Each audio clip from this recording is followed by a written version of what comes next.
여기에 이강인이 다수의 잉글랜드 프리미어리그 구단들의 관심을 받으면서 몸값이 천정부지로 치솟고 있습니다. 1,000억 원을 돌파할 가능성이 점쳐지면서 아시아 선수 최고 이적료를 갱신할 수 있을지 관심이 모아지는데요. 현재 아시아 선수 최고 이적료 기록은 김민재가 나폴리에서 바이에른 뮌헨으로 이적했을 때 발생한 5천만 유로, 약 750억 원입니다. 당시 이 금액은 아시아 선수로는 파격적인 금액이었습니다. 이강인이 만약 이적하게 된다면 이 금액보다 250억 원가량 많은 금액으로 이적하게 되는 셈입니다. 현재 이강인의 시장 가치는 약 600억 원으로 평가되지만 이미 1,000억 원을 넘었다는 예측이 나오고 있는데요. 프랑스 풋메르카토는 과거 EPL팀이 이강인의 이적을 위해 파리 생제르맹에 7천만 유로, 약 1,046억 원의 이적료를 제시했다고 전했습니다. 그때 당시에는 소수의 구단들이 경쟁했다면 지금은 더 치열해진 게 사실입니다. 당연히 이강인의 이적료는 급증했을 것이란 게 업계 중론입니다. 현재로서 이강인과 연결된 구단은 아스널, 맨체스터 유나이티드, 아틀레티코 마드리드, 뉴캐슬 유나이티드, 노팅엄 포레스트, 토트넘 등이 있습니다. 자본력이 있는 구단이 대다수인 만큼 충분히 가격 경쟁이 가능한 구도입니다. 이강인은 아시아 시장 마케팅 효과까지 가져올 수 있는 선수기 때문에 1,000억 원은 B클럽 입장에서 부담되는 가격이 아니라는 의견이 대다수입니다. 천재 미드필더 이강인이 세계적인 플레이메이커와 함께 국제축구 역사통계연맹 IFFHS 플레이메이커상 후보에 나란히 오르며 화제입니다. IFFHS는 지난달 말 공식 홈페이지를 통해 이강인, 리오넬 메시, 케빈 더 브라위너, 주드 벨링엄 등으로 구성된 2024년 월드 베스트 플레이메이커 후보 15인을 발표했습니다.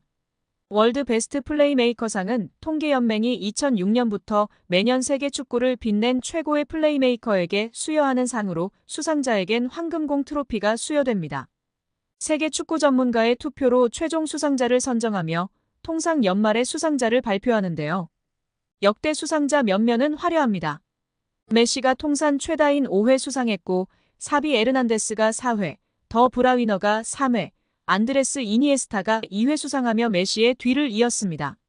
지네딘 지단, 카카, 토니 크로스, 루카 모드리치 등이 한 차례씩 수상했습니다. 더 브라위너는 지난해 시상식에서 181점을 받으며 100점을 받은 메시를 81점 차로 따돌렸습니다. 베르나르도 실바가 78점으로 3위에 올랐습니다. 시즌별로 가장 창의적인 플레이를 펼친 선수들에게 트로피가 주어졌는데요. 이런 전설들이 수상한 플레이메이커상 최종 후보에 이강인이 뽑힌 것만으로 큰 의미가 있다는 평가입니다. 통계연맹은 최근 2시즌 이강인이 공격 포인트뿐 아니라 프랑스 리그안과 유럽 챔피언스 리그에서 선보인 드리블 돌파 찬스 메이킹 등의 능력을 높이 평가한 것으로 보입니다. 이강인은 올 시즌 챔피언스 리그에서 키패스 11개를 기록하며 전체 공동 4위를 질주하고 있는 상황입니다. 또한 프랑스 현지 150만 대형 축구 유튜버도 이강인만이 파리에서 공격적인 전진 패스를 하는 유일한 선수라며 극찬을 아끼지 않았습니다. 그는 개인 방송에서 이강인이 엄청나게 좋은 킬패스를 찔러주지만 그것을 골로 마무리할 수 있는 선수가 없다며 안타까워했습니다. 이강인만이 앞으로 전진하려고 노력하는 유일한 플레이어였고 파리 생제르맹의 활력소라고 극찬했습니다. 여기에 축구 통계 매체 풋몹에서 리그앙 1위를 달성한 이강인 선수의 소식을 전했습니다. 풋몹에 따르면 이강인은 20일 기준 프랑스 리그 1에서 큰 기회를 가장 많이 창출한 선수 빅찬스 메이커 1위로 올라섰습니다. 풋몹 통계에 따르면 이강인은 이번 시즌 리그앙에서 지금까지 총 11개의 기회를 창출해 가에탕 페렌과 함께 빅찬스 메이킹 공동 1위에 올라 있습니다. 그런 가운데 이강인은 도움 3개, 페렌은 5개를 기록 중입니다. 이강인은 올 시즌 PSG 핵심으로 활약하고 있습니다. 18경기 중 11경기를 선발, 7번을 교체로 출전했습니다. 6득점 3도움이라는 인상적인 활약을 보여주고 있습니다. 풋몹에 따르면 이강인은 6골로 팀 내 최다 득점 3위입니다. 또 득점과 도움을 합친 최다 공격 포인트도 9개로 3위입니다. 이어 팀 내 가장 많은 기회 창출을 만들어준 선수도 1위는 이강인입니다. 또 PSG 팬 선정 8월 이달의 선수, 이달의 골 8월, 11월까지 수상하며 팬들의 사랑도 많이 받고 있는 상황입니다. 천재 미드필더 이강인이 세계적인 플레이메이커와 함께 국제축구 역사통계연맹 IFFHS 플레이메이커상 후보에 나란히 오르며 화제입니다. IFFHS는 지난달 말 공식 홈페이지를 통해 이강인, 리오넬 메시, 케빈 더 브라위너, 주드 벨링엄 등으로 구성된 2024년 월드 베스트 플레이메이커 후보 15인을 발표했습니다. 월드 베스트 플레이메이커상은 통계연맹이 2006년부터 매년 세계 축구를 빛낸 최고의 플레이메이커에게 수여하는 상으로 수상자에겐 황금공 트로피가 수여됩니다.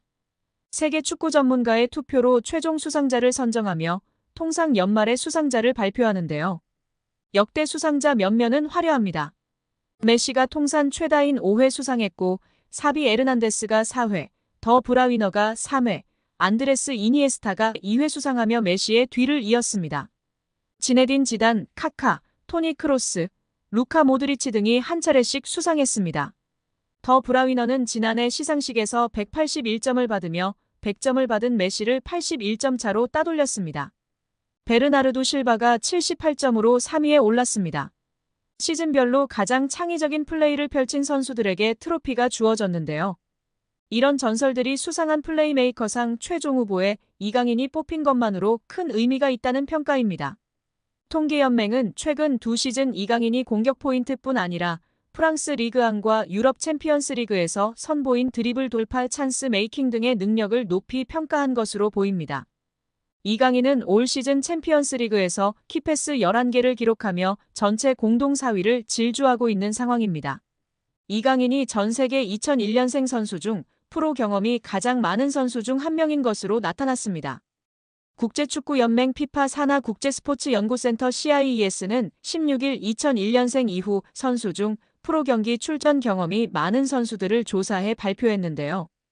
이강인은 전 세계에서 활약하는 2001년생 선수 중 프로 경기 경험이 6번째로 많은 것으로 나타났습니다. 이강인은 16.8세의 나이로 자신의 프로 데뷔전을 치렀고 그동안 286경기에 출전했습니다. 이강인은 매년 평균 39.1경기에 출전한 것으로 나타났습니다. 2001년생 선수 중에선 레알 마드리드의 호드리구의 프로 경험이 가장 많은 것으로 드러났습니다. 호드리구는 379번의 공식 경기에 출전했고 해마다 평균 50.9경기에 출전한 것으로 나타났습니다. 2001년생 선수 중에선 호드리구에 이어 레알 소시에다드 쿠보의 프로 경험이 두 번째로 많았고 나이트, 사카, 알베르토가 뒤를 이었습니다. 이강인은 지난 2019년 국제축구연맹 20세 이하 월드컵에서 대회 득점왕 홀란드를 제치고 골든볼을 수상하며 전 세계 최고 유망주로 인정받기도 했습니다. 벨기에 신성 케털라러는 이강인에 이어 전 세계 2001년생 선수 중 프로 경기 경험이 7번째로 많은 것으로 나타났습니다. 이어 이강인의 파리 생제르맹 동료 크바라츠헬리아가 전 세계 2001년생 중에선 8번째로 프로 경험이 많은 것으로 드러났습니다. 2002년생 선수 중에선 레알 마드리드의 카마빙가의 프로 경기 경험이 가장 많았고 리버풀의 흐라벤베르흐가 뒤를 이었습니다. 2003년생 중에선 레알 마드리드의 벨링엄과 바이에른 뮌헨의 무시알라가 프로 경기 경험에서 나란히 1위와 2위를 기록했습니다. 여기에 영국 매체 노고마니아는 아스날의 아르테타 감독은 이강인 영입으로 공격진 퍼즐을 완성할 수 있다며 아스날은 올 시즌 프리미어리그 2위에 올라 있고 챔피언스리그 4강에 진출했지만 우승을 위해선 여전히 핵심 선수 보강이 필요하다. 아스날은 지난 1월 이강인 영입을 문의했지만 이적을 성사시키지 못했다. 아스날은 올 여름 이적 시장에서 이강인 영입을 위해 전력을 다할 것이라고 전했습니다. 이 매체는 아스날의 스카우터들은 시즌 내내 이강인을 면밀히 주시했다. 아스날은 이강인이 아르테타 감독의 시스템에서 부족할 부분을 채울 수 있는 선수로 보고 있다. 파이널 서드에서의 예측 불가능한 플레이와 뛰어난 기술을 높게 평가하고 있다. 이강인은 우승을 향한 야망을 품은 아스날의 프로젝트에 합류할 가능성이 있다고 전망했습니다. 아스날은 2시즌 연속 프리미어리그 준우승을 기록한 가운데 올 시즌에도 프리미어리그에서 리그 2위를 기록 중이다. 최근 3시즌 동안 맨체스터 시티와 리버풀을 상대로 치른 우승 경쟁에서 고전한 아스날은 프리미어리그 우승을 위한 전력 보강에 의욕을 보이고 있습니다. ESPN은 이강인은 가장 최근 아스날 영입 루머가 있는 선수다. 아스날은 2천만 유로가량의 이적료로 이강인을 영입할 가능성이 있다. 아스날의 신임 디렉터 베르타는 이강인의 열렬한 팬이다. 베르타 디렉터는 지난 2023년 아틀레티코 마드리드 디렉터 시절 이강인 영입을 시도한 적이 있다고 전했습니다. 또한 이강인은 오랫동안 최고의 재능으로 평가받았다. 국제축구연맹 20세 이하 월드컵에서 골든볼을 수상하며 전 세계에 자신의 잠재력을 알렸다. 이강인은 2023년 PSG로 이적했지만 젊은 선수가 유럽 엘리트 클럽으로 이적할 때 흔히 그렇듯이 눈에 띄는 역할을 맡는 것이 쉽지 않았다. 비티냐와 덴벨레 같은 선수들을 대체하지 못한 것을 비난할 수는 없다면서도 이강인은 PSG에서 보낸 2시즌 동안 매 시즌 2,000분 넘게 활약했다. 이강인은 PSG에서 공격형 미드필더, 윙어, 펄스나인까지 놀라울 정도로 다양한 역할을 소화했다. 이강인의 다재다능함은 장점인 동시에 단점이었다. 출전 기회를 얻은 반면 베스트 11에서 자신의 자리를 굳건히 지키지 못했다고 자세히 언급했습니다. ESPN은 이강인의 다재다능함은 아스날의 사카가 경기에 출전할 수 없을 경우 아스날 측면 공격진의 깊이를 더할 수 있게 하고 창의적인 능력은 웨데고르의 부담을 덜어줄 수 있다. 아스날에게는 흥미로운 선수다. 이강인은 웨데고르처럼 영리하고 창의적인 왼발잡이이자 강력한 세트피스 키커라며 이강인이 아스날의 합류에 꾸준한 활약을 펼칠 수 있을 것으로 예측했습니다.